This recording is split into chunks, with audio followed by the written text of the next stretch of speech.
प्रयाक्षक हो गए। क्योंकि जो चीज मेरे पास है ही नहीं वो मैं आपको दूं तो कहां से दूं? मेरे पास संसार के 4 फल है, आप तो प्रेम भक्ति मांग रहे हैं। जन्म जन्म रति राम पद यह वरदानन आन। जब प्रयाक्षक हुए तो जिसकी उपेक्षा की थी, जरा ध्यान दीजिए, त्रिवेणी के बीच से एक ध्वनि निकली, यानी सरस्वती ब्राह्मणी बोल पड़ी। क्या कि भरत, वैसे तो तुमने मेरी अवज्ञा की है, लेकिन तुम्हारा विनय देखकर, तुम्हारी श्रद्धा देखकर मैं सरस्वती ब्राह्मणी तुम्हें आशीर्वाद देती हूँ। क्या? सब दुख मिटहि राम पद देखी। राम के चरणों का दर्शन करके तुम्हारे सारे दुखों की समाप्ति को यह मेरा आशीर्वाद है। प्रणाम करके भरत जब वहां से लौटे तो पता ही चला कि भरद्वाज मुनि ने वशिष्ठ गुरुदेव सहित सारी अयोध्या को, प्रजा माताओं समेत सारी अयोध्या को अपने आश्रम में आमंत्रित किया है, आतिथ्य का न्योता दिया है। भरत भी पहुंचे, लेकिन पहुंचे तो सही, लेकिन भरद्वाज के आगे आंखें झुकी हुई हैं। क्यों? राम जी इनकी कुटी में एक रात रहकर गए थे।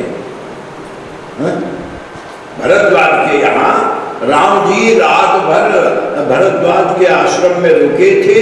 उनके चेलों की मदद से ही वो आगे बढ़े थे।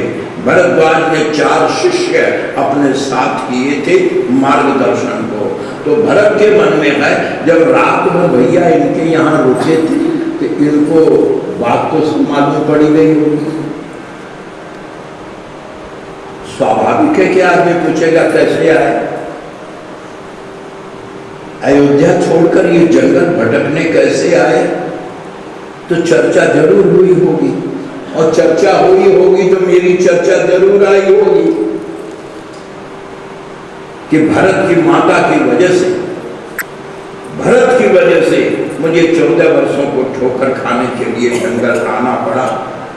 इसलिए भरत जी महाराज अत्यंत ग्लानि युक्त, आंखें झुकी, सिर झुकाए हुए भरद्वाज जी के आश्रम में पहुंचे कि क्या मुंह दिखाऊं।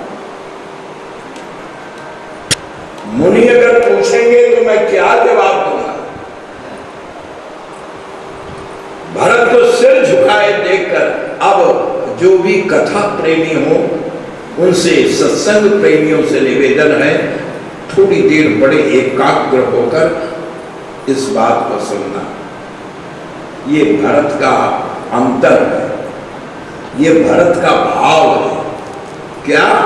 श्री भरद्वाज जी महाराज ने भरत को जो ग्लानि युक्त देखा तो मन में समझ गए कि बेचारा शर्मा रहा है, बेचारा लजा रहा है। तो बड़े आदमियों का काम क्या है? पहले भरत के संकोच को दूर करते गए। कौन? भरद्वाज जी महाराज। बड़े ध्यान से सुनो। भरद्वाज कहते हैं, भरत तुम लज्जित मत हो, तुम क्यों संकोच कर रहे हो? तुम्हें तो ग्लानि नहीं होनी चाहिए। क्यों? शास्त्र का नियम है, जो करेगा वो भरेगा। करे जो कर्म पाव फल सोई। मान लो अगर बड़े भाई ने कत्ल किया तो छोटे भाई को फांसी नहीं पड़ेगी। फांसी किसको पड़ेगी? बड़े भाई को। करे जो कर्म पाव फल सोई। तो तुम क्यों ग्लानि कर रहे हो? क्यों? किया है तो कैकेयी ने किया है, तुमसे क्या लेना देना? तुम ग्लानि जन जिय करहु समुझी मातु करतूत।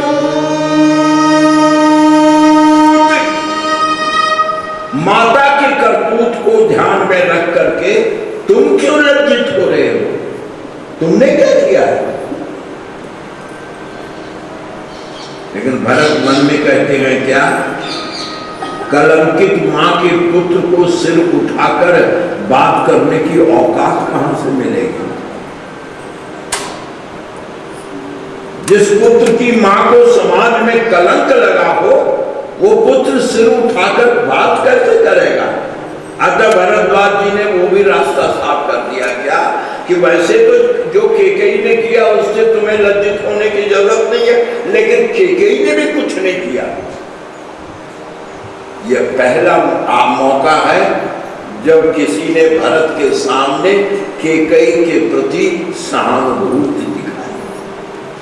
भरद्वाज कहते हैं कि तुम गलान जन जिय करहु समुझ मातु करतूत तात की कई दोष नहीं। केकई की भी कोई गलती नहीं है, तो ये तो गई गिरा मती ढोली। उस बिचारी का क्या अपराध? वो तो राम को तुमसे ज्यादा प्यार करती थी, पति के ऊपर प्राण न्यौछावर करती थी। ये तो देवताओं के षड्यंत्र में सरस्वती ने आकर के उनके मुद्ध में यह भ्रम पैदा किया। गई गिरा मति धूत, गिरा माने सरस्वती। भाइयों, आदमी को सब लोग कोसते रहते हैं ना, तब तक तो बेचारा चुपचाप खड़ा सुनता रहता है। बड़ा मनोवैज्ञानिक है। बौद्धिक लोग ध्यान देंगे, अगर किसी से कोई ऐसी बात हो जाए जो भयंकर गलती हो, तो सारा घर सारा समाज उस पर उंगली उठाता है, तेरी वजह से, तेरी वजह से। वो बेचारा सुनता रहता है। वो चारों ओर से तो बौछार आ रही है, लेकिन उस बौछार में अगर कोई रुमाल सामने आता है उसके दर्द को पोंछने के लिए, तब वो बिलबिला पड़ता है। जब तक लोग बोलते रहते सुनता रहता। अगर एक ने भी हमदर्दी अगर उससे दिखाई, अरे भाई सब बोल रहे हो, उस बेचारे से भी तो पूछो। बस इतना कहना काफी होता है कि वो आदमी फूट करके फिर रो पड़ता है। वही हालत भरत की है। अब तक माँ का कलंक सुनते आ रहे थे, सुनते आ रहे थे, चुप थे, मौन थे। आज पहली बार भरद्वाज ने जब ये कहा कि केकई का कोई अपराध नहीं है, ये तो सरस्वती ने उनकी बुद्धि में भ्रम पैदा करके रघुवंश में यह उत्पात किया है, सुनते ही भरत बिलक पड़े। अब बिलक करके भरत जी महाराज कहते हैं, महाराज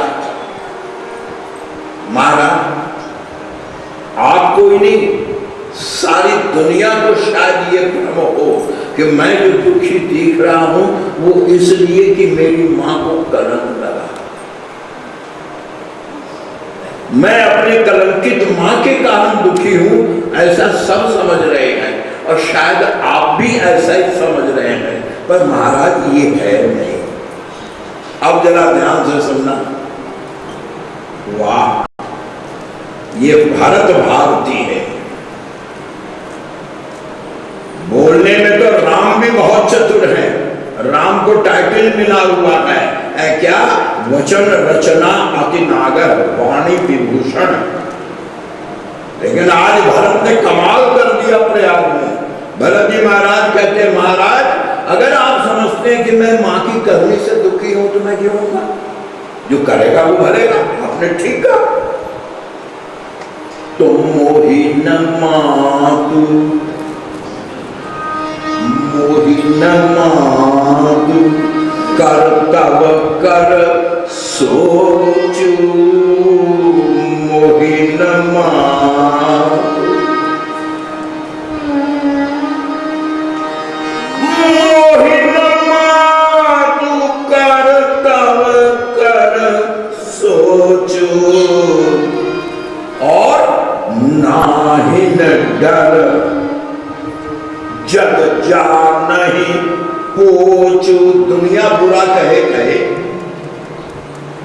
मैं दुनिया की परवाह नहीं करता। मां को कलंक लगा तो मां भोगेगी, मैं क्यों सोचूं? मुझे मां के कलंक की भी चिंता नहीं, दुनिया के बुरा कहने की भी परवाह नहीं। तो फिर आपको दुख क्या है? फिर आपको दुख क्या है? एक ऋषि ने कहा, मैं बताऊं क्या? पिता की मृत्यु का दुख है। पिता की अकाल मृत्यु हुई, असमय में मृत्यु हुई, बिलखते हुए मृत्यु हुई, शायद ये दुख है भरत को। जैसे भरत ने सुना मुझे पिता के मरने का दुख था, मेरे पिता ने एड़ियां रगड़कर प्राण नहीं दिए हैं जो मैं दुखी होऊंगा।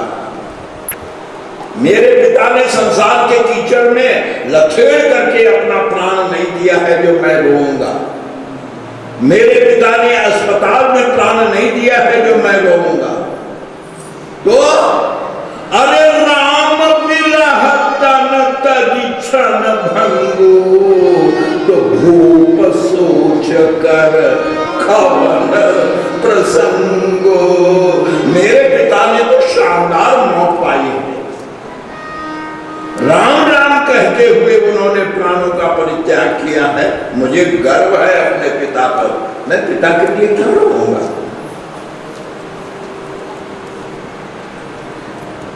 फिर आपको दुख क्या है? फिर आपको दुख क्या है?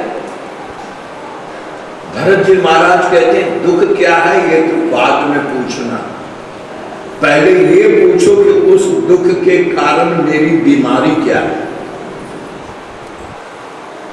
क्या बीमारी है आपको? प्रेमीगण ध्यान दें, भरत जी महाराज कहते हैं कि बीमारी ये है क्या कि भूखन बासर, थाली आती है सामने, लगता है जहर आया है, इच्छा नहीं होती है खाने की।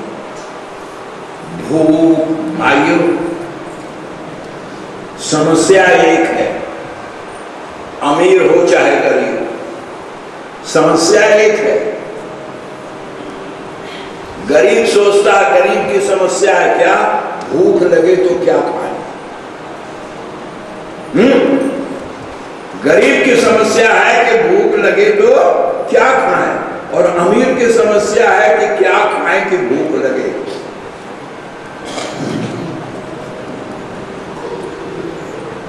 जिसके पास एक धोती पहनने को है वो नहाकर गीली धोती फैला करके तौलिया पहनकर खड़ा है। क्यों? समस्या है कि क्या पहने। सवाल अपनी जगह कायम है, गरीब के सामने क्या पहने। और रईस भी बाथरूम से तौलिया लपेट के निकलता है, वार्डरूम के सामने खड़ा होता है, 50 धोतियां टंगी हैं, सोचता है क्या पहने। गरीब भी सोचता है क्या पहने, अमीर भी सोचता है क्या पहने, गरीब भी सोचता है क्या खाए, अमीर भी सोचता है क्या खाए। गोस्वामी तुलसीदास कहते हैं मूलभूत समस्या तो अपनी जगह रह जाती है। श्री भरत जी महाराज कहते हैं कि भूखन बासर और नींदन राती, रात में नींद नहीं आती। आज लोगों को घड़ी बांधते देखता हूं ना तो मुझे बड़ा गुस्सा आता है। मुझे तो नहीं आता, मैं तो बहुत मानता था। नया मुसलमान ज्यादा प्याज खाता है, लेकिन गुरुदेव की फटकार में होश लगा दिया। जहां हाथ में घड़ी देखते थे कि चीख पड़ते थे। हमारे गुरु जी को घड़ी बर्दाश्त नहीं थी। कोई साधु अगर घड़ी पहने, उनका चेला उनके सामने पहुंच गया, वो दुर्दशा करते थे। क्यों कहना है? कहना है कोई काम टाइम पर करते हो, घड़ी पहनी है, कोई काम टाइम पर करते हो। अरे बाप दादा घड़ी नहीं पहनते थे पर हर काम टाइम पर करते थे। तुम घड़ी पहन करके कभी कोई टाइम तुम्हारा है ही नहीं, न खाने का, न सोने का, न बैठने का, न उठने का। क्यों कहते हो? ये आभूषण है। गोस्वामी तुलसीदास जी महाराज कहते हैं, भरत कहते हैं नींद न राती, भूख न बासर, और क्या? यही दुख दाह दहत निज छाती। छाती में जलन, दिन में भोजन नहीं, रात में नींद नहीं। इस दुख के कारण मुझे ये बीमारी हो गई है। भूख न बासर, नींद न रात। क्या दुख है जिसके कारण भूख भी नहीं, नींद भी नहीं। क्या दुख है? माता की करने का दुख नहीं, समाज के भला बुरा कहने का दुख नहीं, पिता